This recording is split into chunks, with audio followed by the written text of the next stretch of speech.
I kept my mouth shut for 25 years. I don't know what you're expecting, now that you're back. I'm expecting adequate compensation. Tulsa. What's Tulsa? I want you to go there. The horse race, the springboard mile. There's nobody doing nothing. You can do whatever you want. Not exactly the welcome I was expecting.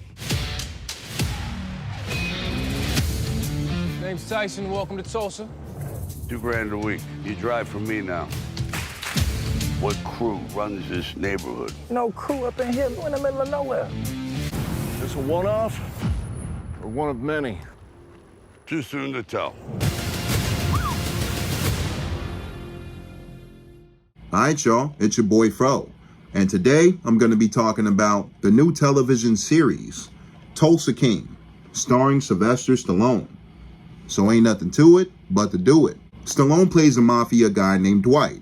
He comes back home after a long 20-year stretch, and he's expecting to be the same high-ranking capo. But Dwight's mob family in New York demotes him after so many years have passed. A younger capo named Vince, who's now a higher rank over Dwight, mounts off and pokes fun of him, and Dwight in return punches him down to the ground. Because of this quick-tempered action, Dwight is forced to pay a large sum of money back to the family.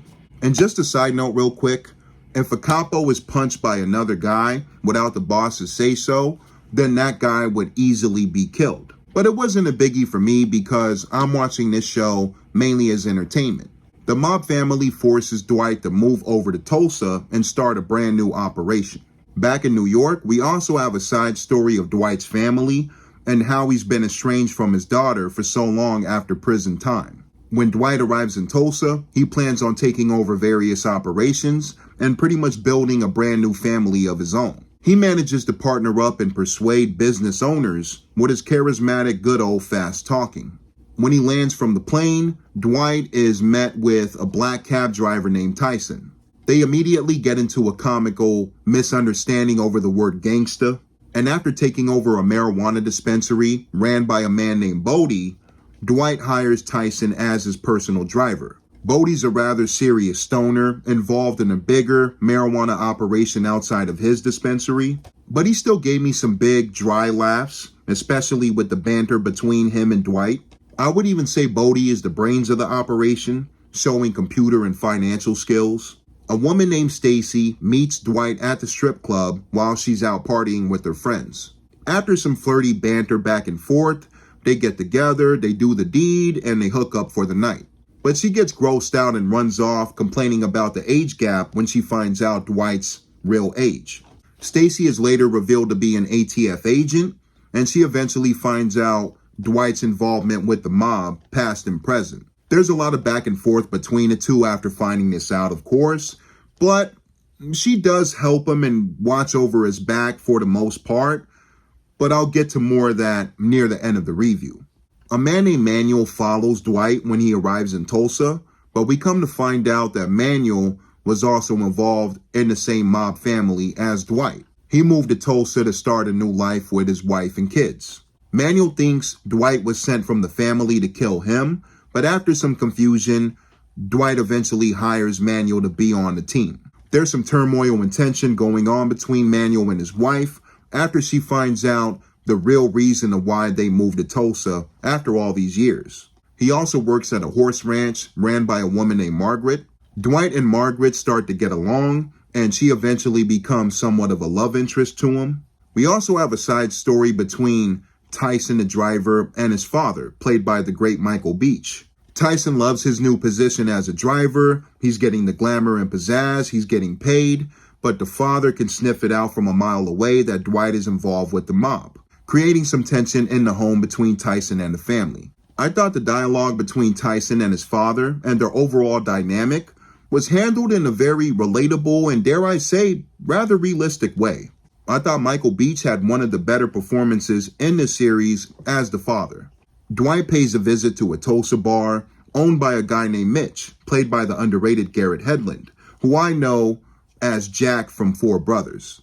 Mitch is rather mellow and calm for the most part, but he proves to be a strong asset for Dwight's team and kicks ass when it comes down to it. We also have another smaller side story where Dwight gets a job for the coffee shop girl at the horse ranch, after saving a white horse that would regularly pass them by from being put down. The coffee shop girl is also played by one of Stallone's daughters, which I thought was noticeable, but I thought it was still pretty cool. It's nice to see the father give his daughter an acting job, and especially in a really cool show like this, so I didn't mind this choice. As the show goes along, Dwight gets into it with the biker gang by the name of the Black McAdams, led by a villainous Irishman by the name of Kalen. Stacy, the ATF agent, is also going after the same biker gang after connecting them with the big shootout that happened near the start of the show. At first, Dwight and Kalen meet up for a professional talk and a possible partnership, but Dwight reads through Kalen's not-so-great offer and threatens the Irishman with the big fight. Dwight is ultimately betrayed by his mob family back in New York when we get closer to the middle of the show. He finds out that one of the men who were supposed to protect his wife and daughter while he was in prison ended up molesting his daughter, Tatiana.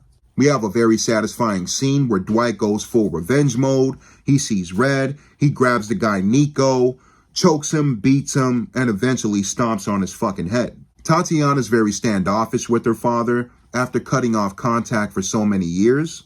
But as we continue, Dwight tries to show her that he really cares, and the relationship between the two starts to grow stronger when we get toward the end. One of the capos back in the New York family named Chucky, who Dwight had a lot of trust in, severely hates his father. He's embarrassed by his father, who happens to be the head of the whole mob boss family. Chucky eventually kills his father. He makes it look like an accident, and this makes him the next lead of the family. Chucky is envious of Dwight, and he secretly wants him killed, but he arranges a meeting between the New York family and Dwight in Tulsa.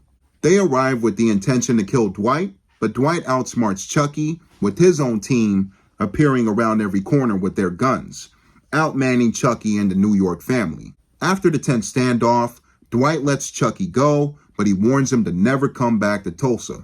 Stacy, the ATF agent, is found out to be involved with Dwight, and after some pressure from her superior officers, she's left with a pretty hard decision. Lose your job and possibly go to jail, or keep your job and bring down Dwight's operation.